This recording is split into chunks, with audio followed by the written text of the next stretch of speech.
Get my 6. What's up, everybody? Welcome back to Homesteading Off the Grid, the absolute most popular homesteading channel on the internet that has absolutely nothing to do with homesteading. Can you believe that 7 years ago, it'll be 7 years ago in about 4 more months, when we bought this property, that this was a hayfield? Gosh.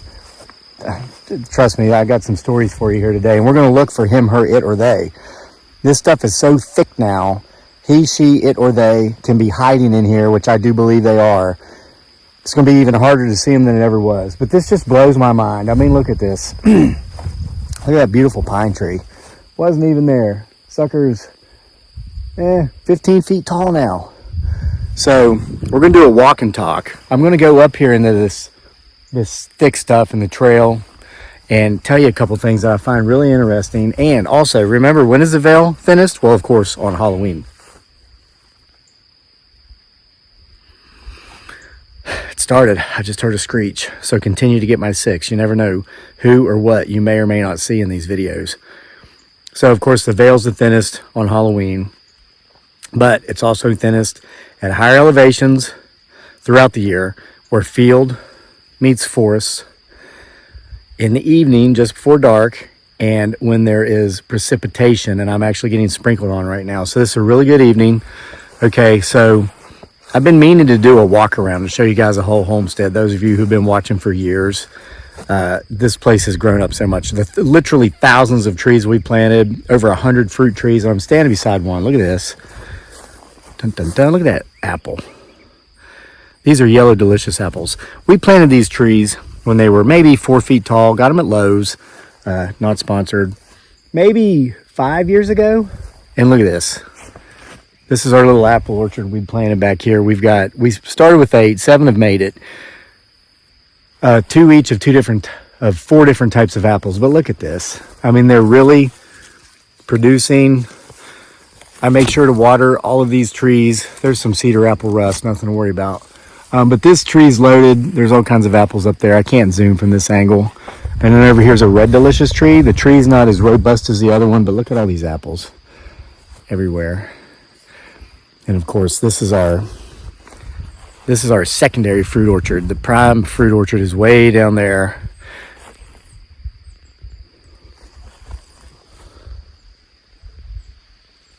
That squeal, that strange screeching sound is coming from up here. So let's go investigate. Yeah, I need to do a walk around and show you this stuff. But like right here, this was a hayfield. Then it became a meadow, and now it's become a forest.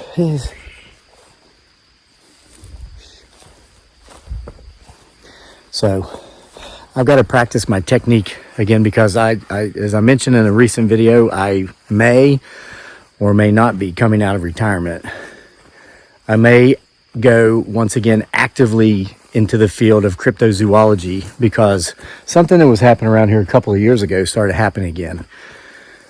Someone or something very large, very strong in nature is taking livestock, pets. They thought it was a black bear, and they killed a black bear that people kept seeing in the area that was actually 8 feet long from snout to butt, 400 pounds, only to have another sheep go missing like 3 days later.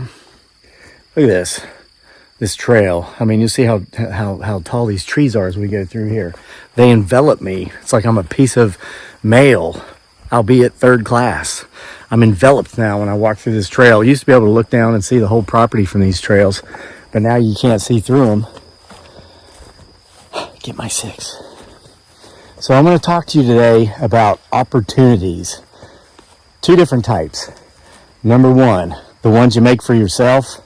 And number 2, the ones that have been easily laying out before you and made by others. Because here's the deal. There are so many opportunities in life to be where we want to be. The problem is not a lack of opportunity.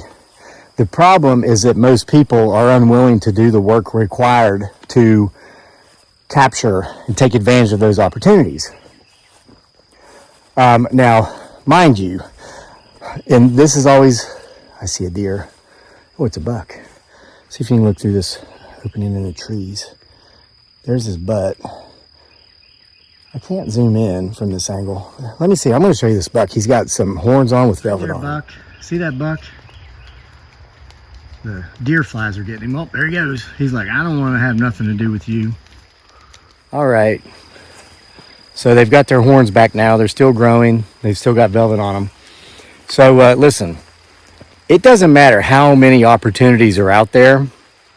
If you're the type of person who just likes to bitch and complain about not being where you want to be, don't listen to the rest of this video, because you're not going to pursue these opportunities anyway because you just want to bitch and complain. And sadly, and what took me more than 40 years to realize, is that the majority of people fall into that category. Seriously. Otherwise, they take advantage of the opportunities that are out there, or they go out and create opportunities for themselves. It's starting to rain. This is good. This isn't a bad thing. So we're going to duck into the deeper, darker forest right up here at the top of the hill. So, we just returned, my beautiful bride Dearly, aka Giggly Girl, and myself and our son.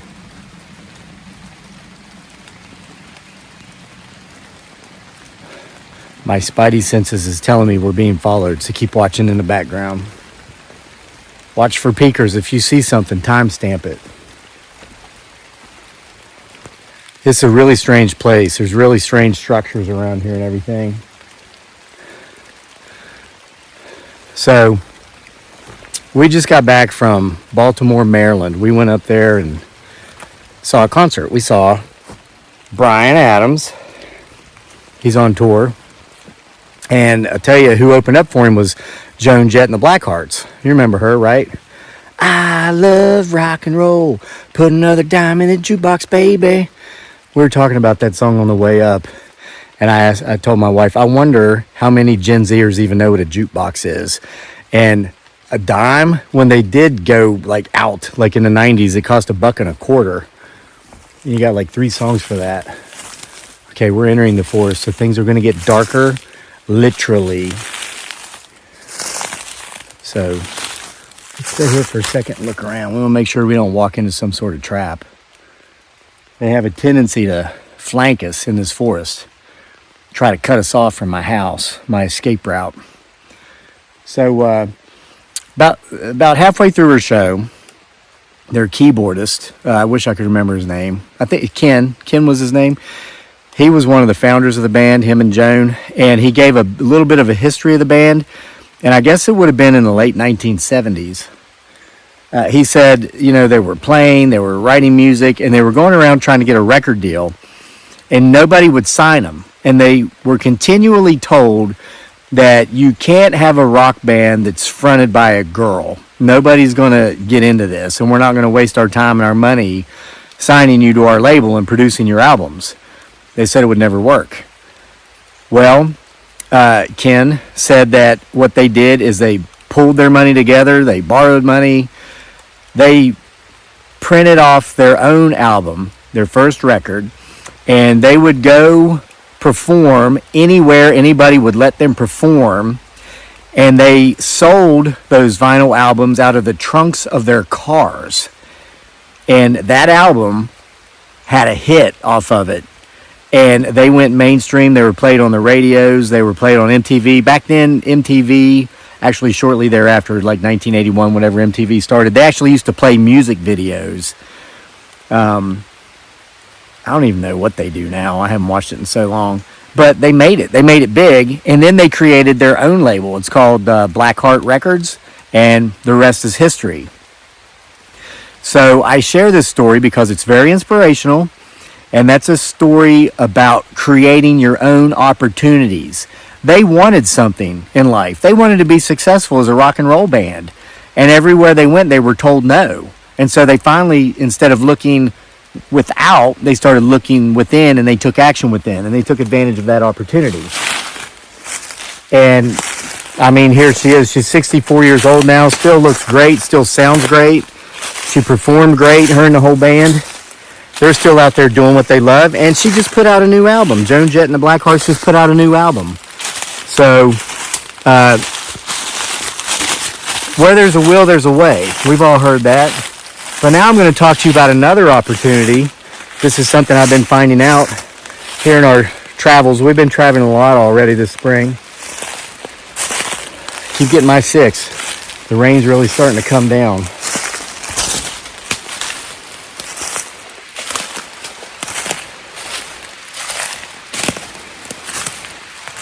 Tell you, I said I may or may not be coming out of retirement. I'm kind of thinking I already have with what we've got going on in here today. So, I've shared this in other videos. My family and I have recently discovered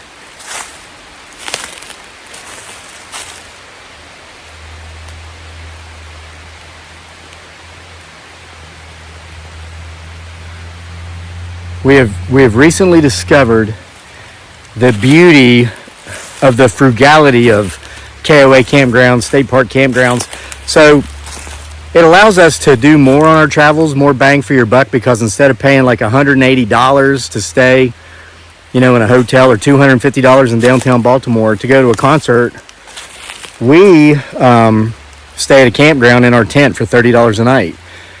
And sometimes we'll drive into the venue, depends on where it is. A lot of times though, if I'm in a city that's unfamiliar to me and it's going to be nighttime, I'll take an Uber because it's like next to nothing.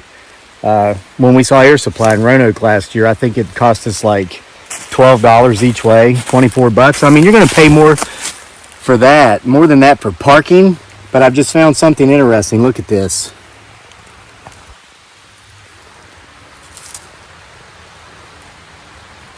It's some sort of bone. This looks like a hip bone off of a deer.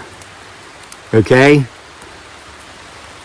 What would it have, how big and strong would something have to be to do this? And you're saying, oh, roadkill, foxes or hoxes or Bigfoot Sasquatches dragged it out there? I think the latter would be the answer, because we're not even close to a road right here. We're in the middle of the woods. There's no road here for that to be roadkill, brah. There's an apex hunter out here that's getting sheep. We don't have livestock. Well, we got quail. We're keeping our eyes on those. That's another story. If you want to see our quail and all the eggs they're producing, go to our Facebook page, Homesteading Off the Grid on Facebook. Dearly's running that page, and she's uploaded some videos. She went out in there and got eight eggs today. We got the eggs yesterday before we went on our trip. Came back, and now there was already another 8. So it's really wonderful. You can learn about quails there. So anyway, Uber.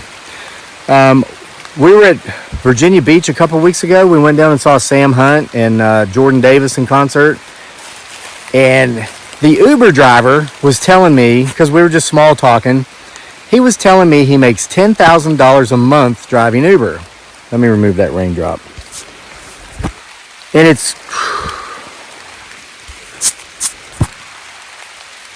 crazy because, and listen, I was having a conversation with someone very close to me last summer. They were here visiting last summer, and this person watches my videos, and they're going to know who they are.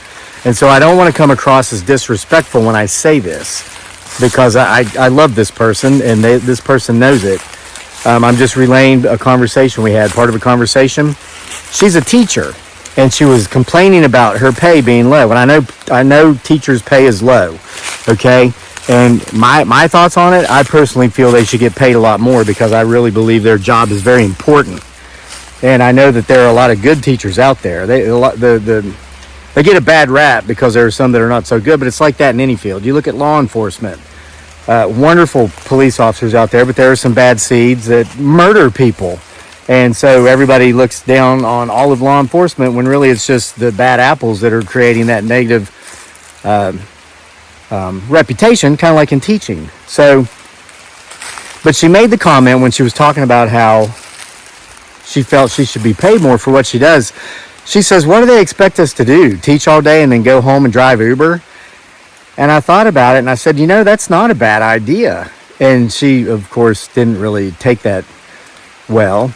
But so anyway, at Virginia Beach, this Uber driver is telling us he makes $10,000 a month driving Uber. And I was thinking, is this guy blowing smoke or what?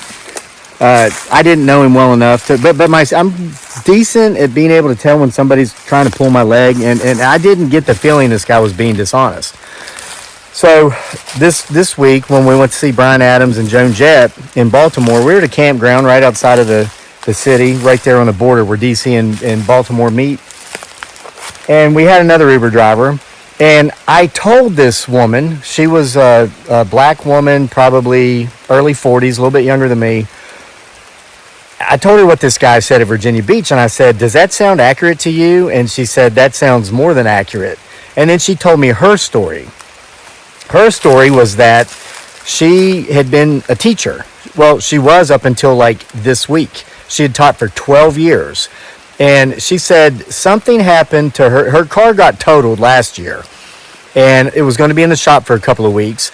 And she was talking to one of her friends about this, about, where do I rent a car?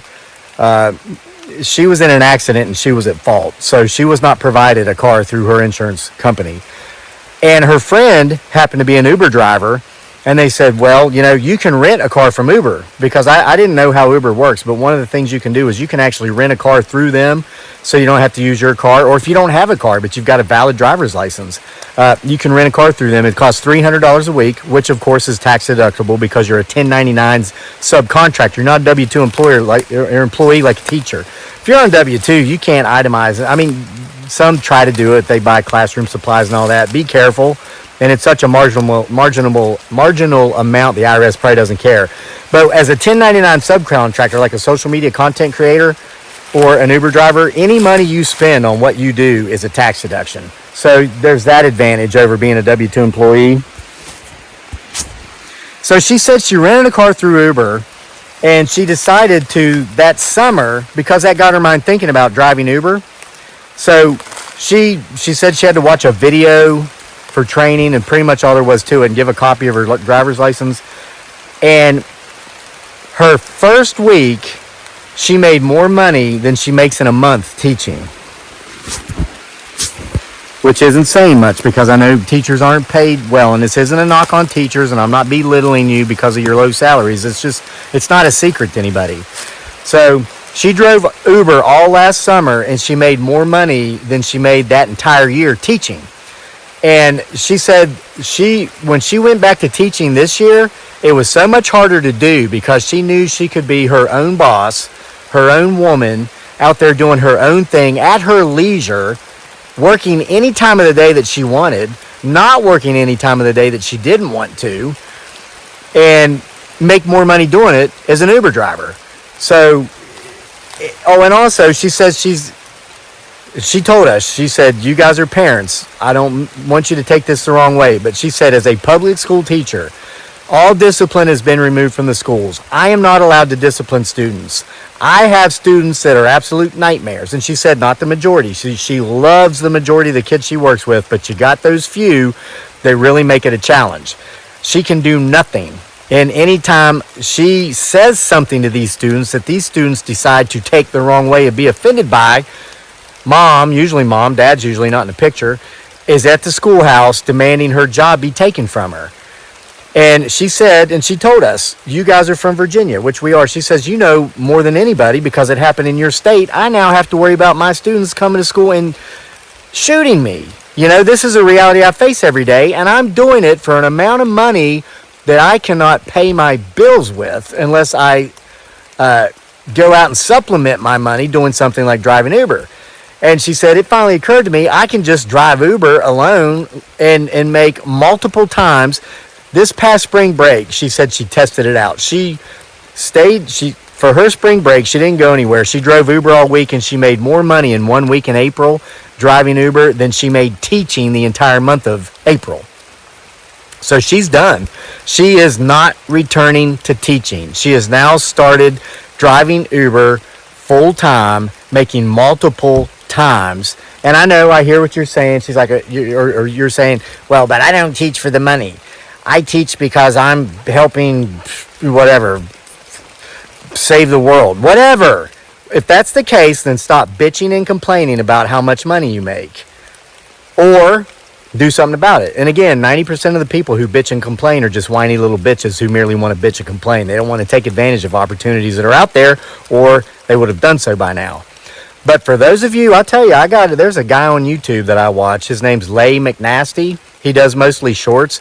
This dude was teaching, and when he was like 28, he'd been teaching for 6 years. He's like, I'm not doing this anymore to not even make enough money to pay my bills and put up with the crap I have to put up with.